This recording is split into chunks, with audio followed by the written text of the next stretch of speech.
I'd like to go ahead and call the Tax Increment District Review Committee to order. Need a roll call, please. Grody? Yes. Lute? Lutz, yes. Lutz. Kirkpatrick, representatives? Yep. Schwank? Yes. Stegman? Yes. Bingham? Yes. Denton? Ross? Yes. Hector?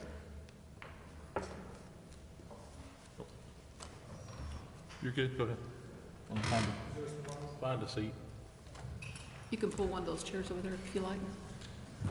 There's that for you.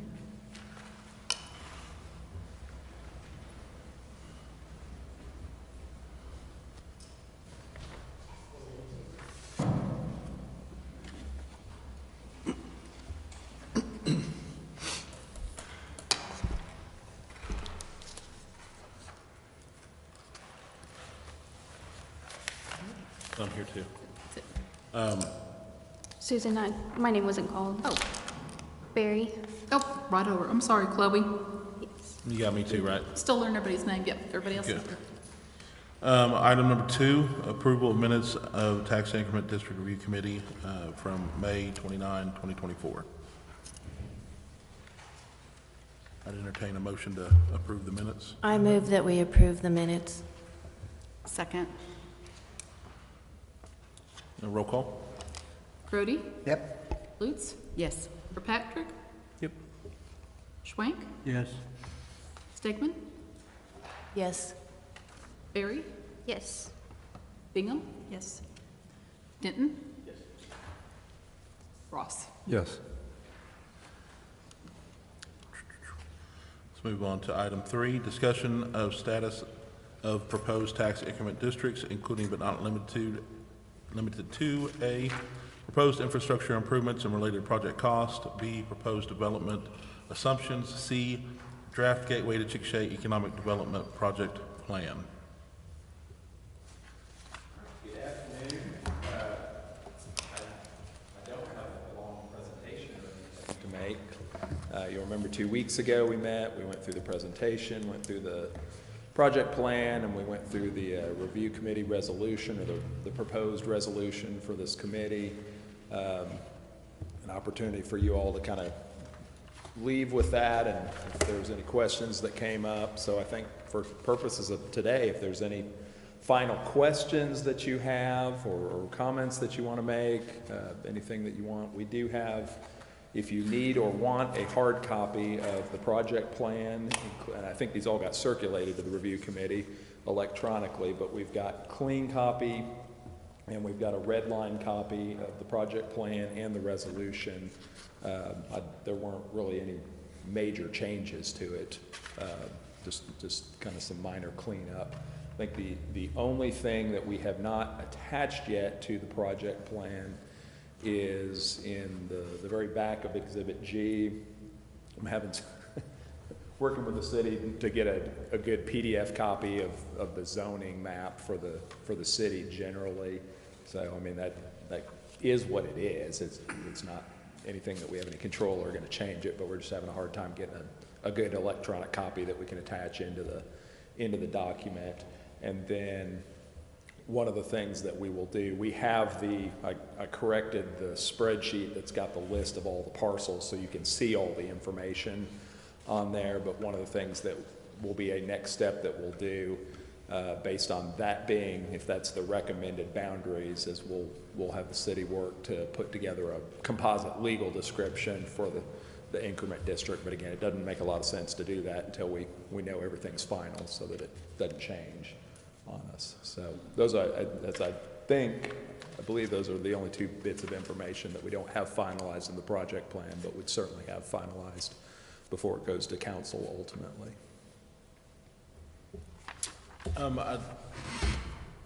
This meeting, theoretically, we hope to come to a consensus and vote on the resolution that we are going to send before council. So with that in mind, I know a couple of us weren't here last time. So if you can give us just the highlights on what we covered, you know, the split, the duration, you know, some of the key points that we might want to inform some of the members that just refresh memories and stuff like that. Yeah, so So what's proposed is a 25-year term. So it would create two different TIF districts, one in the downtown area and then one along the Highway 62 corridor out to the Turnpike. Each of those would be separate and distinct TIF districts that would be activated by the city. So the city could either activate them immediately upon creation, or they could wait up to a total of 10 years following that to actually activate those and put those in place, and then it would be 25 years from that time horizon. It would capture 50% of the ad valorem, 50% of the sales tax, and 50% of the hotel tax, new tax dollars that are generated in those areas. It would not capture existing sales tax or hotel tax or ad valorem tax that's already in place. And then the balance of that, the other 50%, would go to the respective taxing jurisdictions and be available for the normal lawful purposes. It authorizes a total of about $581 million in total project costs. Certainly based on some fairly conservative projections of what development could happen, we have a much lower number as far as the total revenue that we project based on that. But there's a fairly significant amount of infrastructure need, and the idea is that as certain projects come online or come forward, the city would address the most pressing infrastructure needs related to those, and the TIF would provide a tool to offset all or maybe a portion of the costs that are necessary. I think the city anticipates they'll have to make investment beyond that relative to some of these project costs, just kind of the grander capital project scale of the city, but this provides an additional tool to help address that and maybe move forward some developments that might not otherwise be able to happen. The project plan also contemplates that the project would be eligible for Leverage Act matching funds, and so that's the state portion of the sales tax could potentially be used, or a portion of it used, to match the amount of local sales and hotel tax that is generated within the TIF district as a matching. That'll ultimately be a determination by the Department of Commerce, but the potential eligibility based on the projected sales and hotel tax component, so that's the 50% of each of those that's contributed, could potentially be an additional about $31 million or so in matching funds that could be applied, and those would be available for project costs. So that's kind of the overview. There are some projects that are considering in the downtown area, and there are significant infrastructure concerns with the ability to move those projects forward. There's not necessarily any specific projects on the board relative to the Highway 62 corridor, but the concept is all of these projects that might be done, or all of the infrastructure projects that would be done, would potentially benefit the entire area. There's a number of infrastructure projects downtown that would be necessary in order to extend significant infrastructure out to the interstate, and so the TIF revenue that is generated from either of the increment districts would be eligible to be used for project costs, authorized project costs, in either TIF district or within the larger project area that surrounds there. So that's the general overview. Again, I'm happy to answer any questions, try and clear up any confusions. Just as a reminder, the $31 million you mentioned in potential Leverage Act matching funds, that's the money that has been designated for like enticing developers, correct? So we, as part of that, there was about $551 million in infrastructure, and then we designated $30 million as an authorized project cost for investment incentives, if you will. So potential incentives to developers. The reason we picked that number is it correlates to the potential amount of Leverage Act dollars that might be received.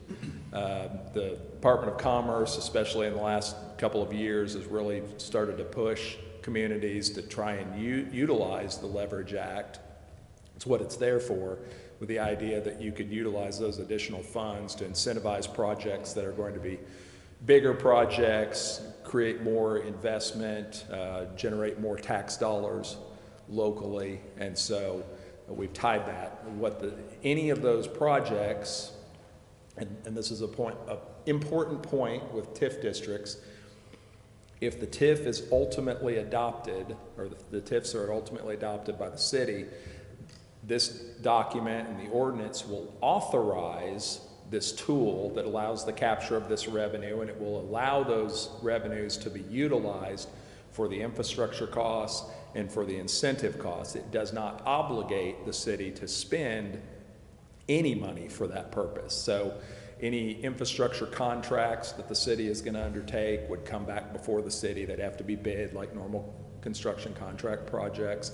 Any development agreements that are entered into with any specific development or development groups, those would have to come back before the city for specific approval, and that would all take place after the TIF is created. So again, the TIF puts in place the mechanism, sets up the structure, but the city will have continued oversight of it, if you will, and continued involvement in approving specific projects as they move forward in the use of those dollars.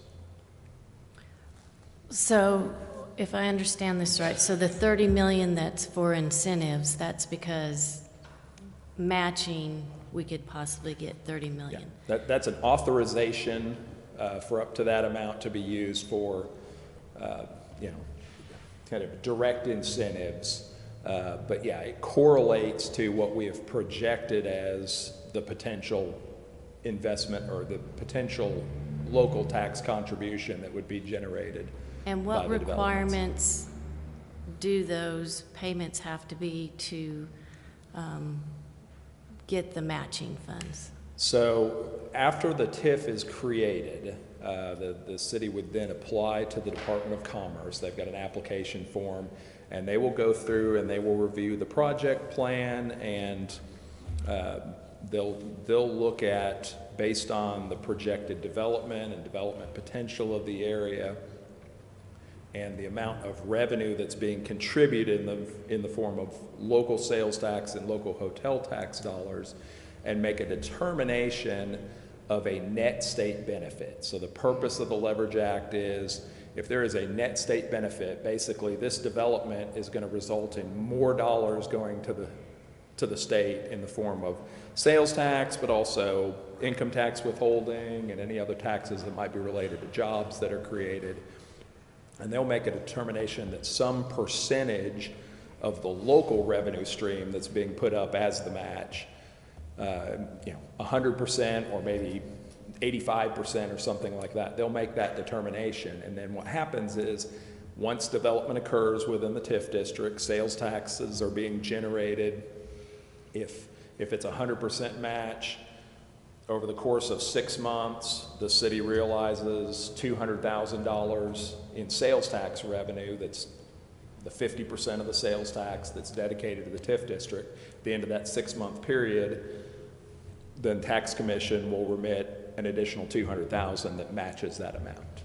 So it comes in arrears. It's a performance-based incentive from the state level, but very much like the TIF revenue is. If the TIF revenue is realized, then the matching funds will be realized. But we'll know that percentage on the front end, because after the TIF is created, we'll make that, and Commerce makes a determination, and then they just turn it over to the tax commission, who then cuts a check every 6 months based on the amount of TIF revenue that's been generated.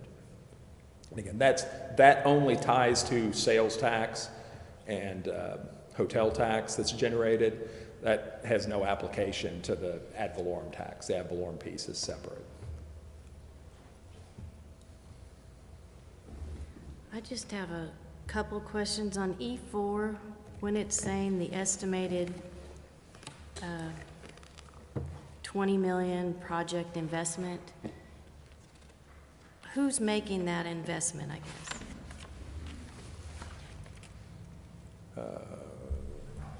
Is that an investment of the developer? You are, which? E4? Yeah, page E4. Did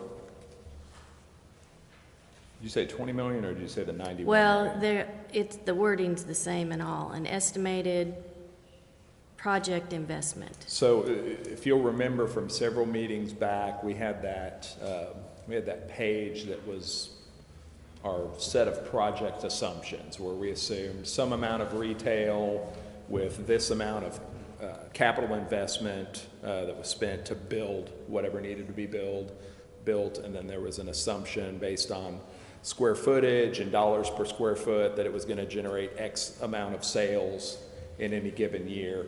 And so all of this is a summary of that. So just kind of all those extrapolated numbers of a combination of a handful of projects that have been proposed to the city, formally or informally, just kind of mentioned out there. And then also city staff working through the entirety of the area and identifying properties that might be suited to additional investment or reinvestment, vacant lots, things like that that could be utilized. So again, we think a pretty conservative projection of what could be done. Certainly if there was enough development interest, there could be a lot more capital investment that we've identified. But so the they is probably a whole bunch of, it might be one large project, it might be a whole bunch of smaller projects, or a combination of the two. No, I guess I'm asking, is that investment cost part of that 580 million that are just the city, or is that developer city? That would be altogether? presumably that would be development, private money investment. Someone is going to, they're going to build a business or build a building and open a restaurant in this location, and it's going to have a taxable value subject to ad valorem of whatever, and it's going to generate so much in sales tax on an annual basis. Okay, that was my question. This is, again, just a summary of the set of assumptions that we've used to come up with the numbers. We hope they are wildly wrong on the low side. But again, that's very forward-looking what might happen. And then of the I'm on page 5 now, 10.54 million that will be captured from ad valorem, what would you say the school district of Chickasha would receive? So that number is actually on the very last page of the resolution for the committee. And so there is a summary there in that chart that it shows the maximum year and the total amount over 25 years. Again, based on that same set of projections that we were looking in Exhibit E, generates 10.5 million in ad valorem and on a levy by levy basis. And then at the bottom of the table, or the second table, there's a second table there that has the allocation of where that 10.5 million. So 50% is going to the taxing entities, 50% is going to the TIF projects. So out of that 50% going to the taxing entities, the largest chunk of it, based on their proportion of the total levy, is the school. So it's about 35.26% of the total, or about a little over 3.7 million would go to the school district.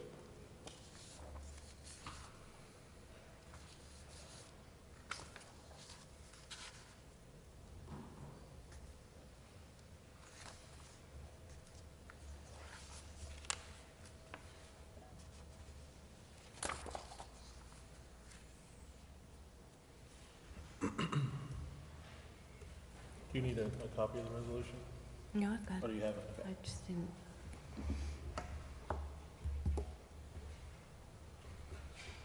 And again, if the total ad valorem over 25 years is 5 million, it'd be 50%, and the school's going to be about 70% of that 50% on a year in, year out basis. If the total is 100 million, then it's going to be more like 50 million that goes to the taxing entities. So again, these numbers are based on that same set of assumptions that we're utilizing.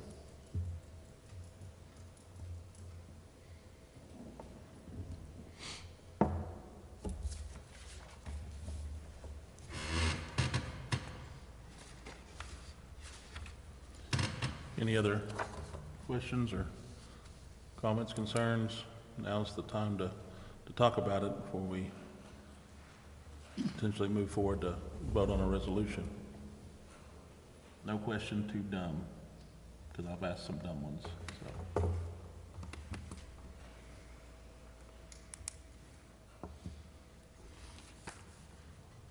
Are we, it's very important to me that our community partners are good with this when we move forward, so I just want to make sure that the schools, the VOTEC, and the county, and everybody involved is good with this, because it's a 25-year marriage to this, so. I guess my concern is, did we not have a TIF at 4th and Grand? Yes. we And did. what did we get with that TIF? I mean, the retail development in that general area, I'm trying, I think I answered this question back in November, December, when the council asked about it, and had refreshed my memory. There was a couple of retail, I think maybe a Walgreens had just opened. Interurban, Yeah. Viridian Coffee, Tropical Smoothie, Cotton Patch, that entire area is in the TIF. Jimmy's Egg, all of that. So that TIF is now expired. The TIF across the street also includes Walgreens. Scooters and Chick-fil-A went in after the TIF had already expired. They're on a sales tax rebate. That's part of the city portion that we give them. But I think that we kind of addressed this also in the beginning, that TIF has come a long way since then. I mean, I think we're doing something definitely different than what was involved in that agreement, so. Okay. Yeah, that was all one TIF. It expired at the end of 2020 or November of 2020, so it's been gone almost 4 years now. And that TIF was an example of a specific developer making a proposal. It evolved over time, certainly, but it was a specific developer that made a proposal to the city, and so that TIF was designed specifically around their proposal.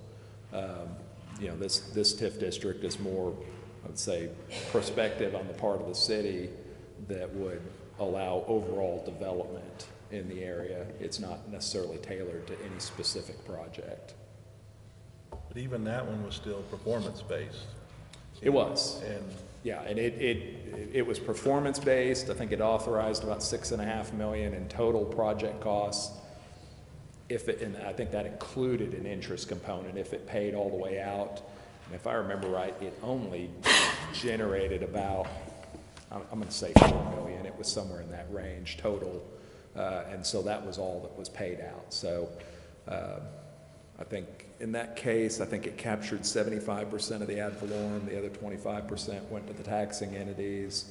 It captured, I want to say, half of 3 cents worth of sales tax of the city. And so the city obviously had growth in sales tax based on that they had during the TIF district, and then once it went off. And again, there's been continued additional retail development in that area. So it's, you know, I think it continues to pay a long-term dividend, and that area has grown.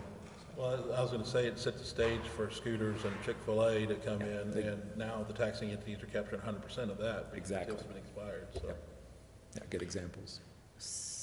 And I'm not sure if I understand this correctly, but like in the city downtown, if Scooters or one of those other retailers actually also put a service or building in the TIF area, would that be included, or is that not included? So that's a good point. The way it's written is if it is a business that exists outside the increment district, that closes and moves into the increment district, then it would not be part of the increment district. So it wouldn't pick up the revenue it wouldn't pick up the sales tax revenue off of that. It would pick up ad valorem value to the extent you still have a building out there and someone else might come into that building. So somebody's going to continue to pay property taxes at the old location. But as far as sales tax, one of the concerns you always have with the TIF district from a retail standpoint is cannibalization. Sales just, you know, they're not new dollars to Chickasha, they're just dollars that moved across a line into a different part of town. So We would exclude businesses that are closing and moving in. I mean, there's provisions, if somebody opened a second location, then the city would have the ability to look at, all right, how much are they generating at their old location? What are the new sales taxes that they're really generating to the community, not just shifting dollars over, how much more are they generating in revenue at that point? So yes, those are kind of that element, and then the whole concept of only capturing 50% of it is what helps provide projection or protection to the city. City doesn't necessarily want to prevent businesses from moving around if that's best in their interest. And there's maybe a little less concern with this, but it certainly disincentivizes any developer from just trying to pull all the existing businesses into one new location.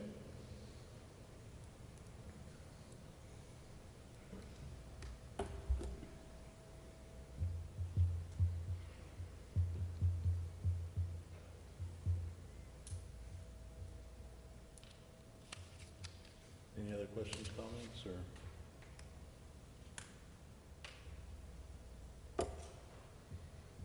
Okay.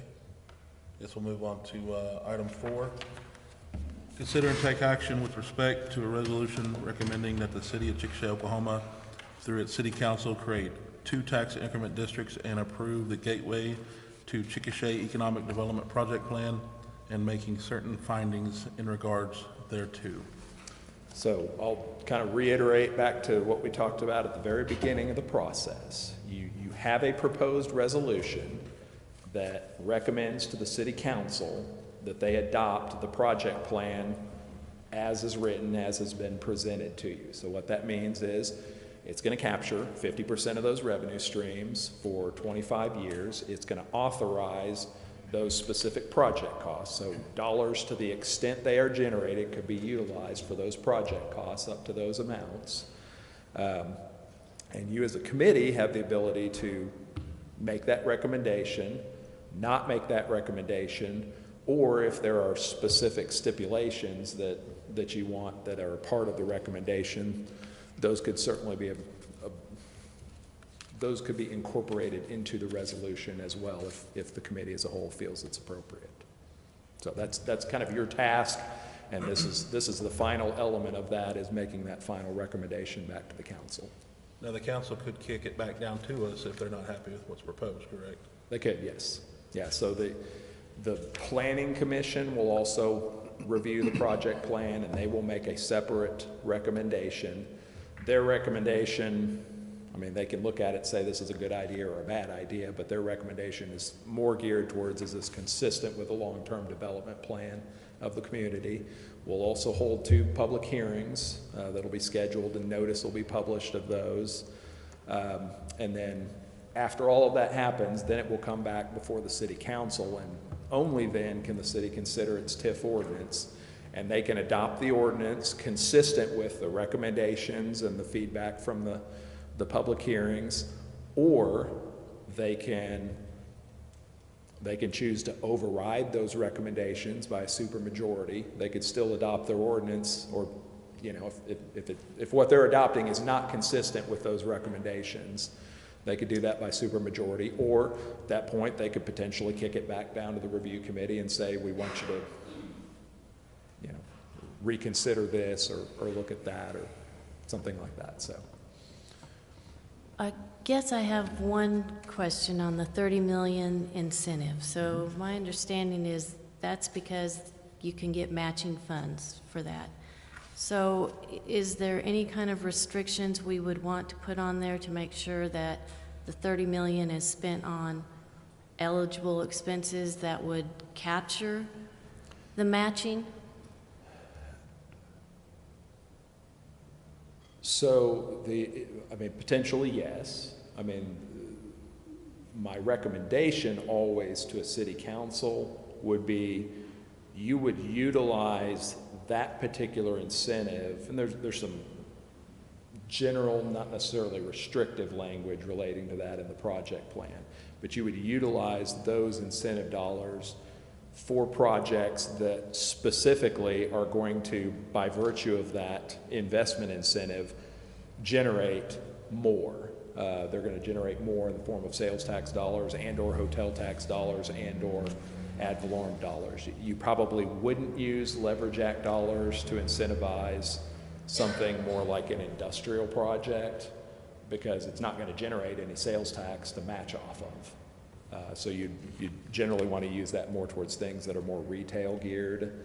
But you know, those dollars could also, those matching dollars could also be used for the other infrastructure costs as well. So the city would have the ability going forward, does it make sense? Do we need to give something beyond the necessary infrastructure to get this particular component of the project? And maybe it's, you know, again, I think judicious use of that for things that are going to be attractions, you know, that are going to draw people into the community, that are going to result in a higher level of sales tax spending than we might ordinarily have. So, I mean, the committee could put a recommendation in there. Again, I don't think this body can't require it, but I mean, if we wanted to state something in the resolution to that end, we could certainly add a provision, you know, that states that it's, you know, the review committee's recommendation of the council that it only be used for projects to generate greater capital investment and return greater sales tax dollars to the community. Something I can think about it real quick and write it up before we vote if that's a strong feeling. Again, I think in the absence of putting that in the resolution, that would still be the task to the city that they would want to consider that. Again, any incentive like that they would need to do. I know you want to say something. I'll let you. I'm Go ahead. sorry. I'm Kathy O'Connor. I'm the city's consultant that also assisted with the development of the project plan. I just wanted to add one thing to what Nate was saying, is that the $30 million number for the incentives is not necessarily entirely funded by the $30 million from the Leverage Act. It could be also funded from ad valorem revenues or hotel motel tax revenues, other things. So we just use the same number, but they're not necessarily, it's not necessarily entirely funded by that. You know, all of the TIF revenues will go into a fund of the cities. Yes. Yeah. And will be distributed then as successful incentive agreements are entered into. And so the second thing I wanted to say was that the city council will consider economic development agreements or incentive agreements, whatever you want to call them, for each project before any TIF dollars are allocated. So, and those agreements would spell out what are the eligible project costs that the TIF revenues will fund that are a part of the development. So there's another step in this process beyond just adopting the TIF. I guess my concern initially was just the balance of the 30 million incentive costs and what the TIF would generate, which is 35 million, and that we wouldn't get any infrastructure if we only used it for the incentivizing. So it made sense when you said the matching. So Right. I'm looking for a balance, I guess. Yeah, I think some of that is that the investment numbers that we came up with were relatively low, frankly. You know, they're pretty conservative, let's put it that way. The eligible project costs are much higher than that. So if we do end up generating more than what we estimate, we do have an authorization to spend those monies on infrastructure. Obviously, most of these projects, in order for them to even be built, are going to have infrastructure expenses associated with them. So I think that's the city's highest priority. So even if an incentive goes to a developer, it's probably for him to expand a water line or build a new sewer line or do something that supports his development, because the way the infrastructure is right now, it can't support, you know, additional density. Does that make sense? Mm-hmm. Yeah, I agree. So- I mean, most of the development can't occur without some level of infrastructure support. So again, and I'll point out too, I mean, there are scenarios where there might be a developer that proposes a particular project, and the incentive to that developer is, okay, if you will pay to install this segment of water line, for example, then, you know, we'll reimburse you that cost out of TIF dollars. That would not necessarily be out of that 30 million number that's the investment incentive. That could, because that would actually be part of that, you know, $550 million worth of actual infrastructure. And again, if we can get private entities to fund that infrastructure for the city and then reimburse them out of those costs down the road, that's great. That's better for the city. So I don't want there to be confusing that it's limited necessarily to 30 million in incentives. That 30 million is more contemplated. Okay, this, you know, someone proposes to build a hotel. Okay, great. We would give you this incentive amount of $2 million if instead of just a hotel, it'll be, you know, a higher flag of hotel that's going to have room service and a higher level of amenities, which are going to result in a, you know, more tax dollars that are generated in the form of sales tax and hotel tax based on the people that stay and lengths of stay and all of those. You know, it's just going to generate more revenue off of the project, which is really the purpose of the Leverage Act, as the state has promoted to communities, is to use those dollars to try and enhance a project beyond what's maybe even initially proposed. So. I'm glad you explained it that way, because I've had several people approach me about the word incentives, and, you know, misconception, it's free money. Yeah. And it's not free money, it's a performance-based incentive. Yeah, and it should be performance-based, and again, all of those individually will have to go through the city council. Correct. At the appropriate time.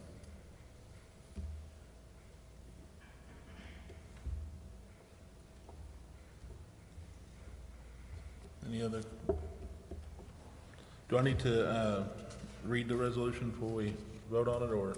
Well, I mean, you've read the title, so I mean, again, if there's any questions on any part of the resolution, happy to address them, but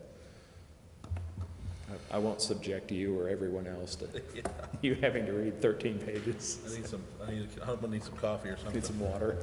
Well, then, I would entertain a motion that we approve the resolution. I move that we approve the resolution. Second. Motion and a second. Can I get a roll call, please? Grody, Yep. Lett, Lutz, yes. please. Kirkpatrick. Yes. Schwank, Yes. Stegman, Yes.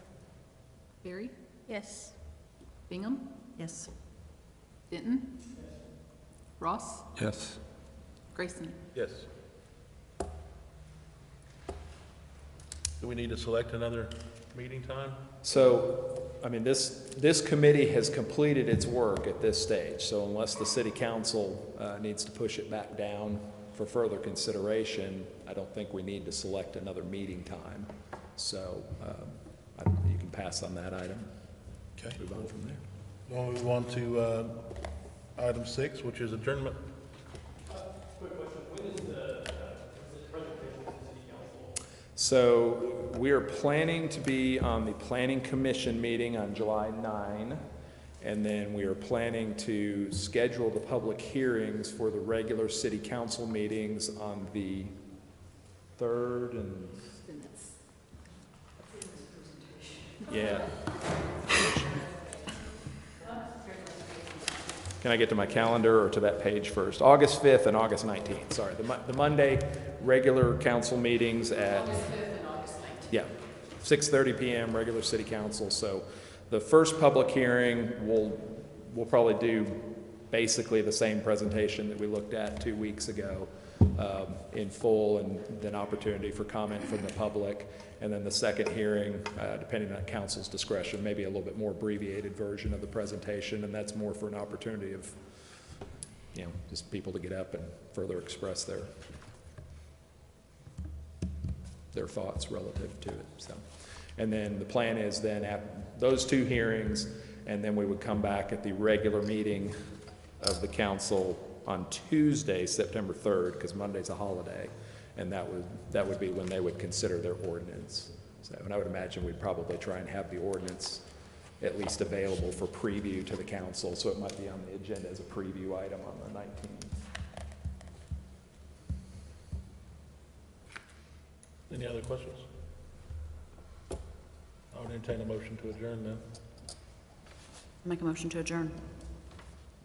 Second. We're adjourned.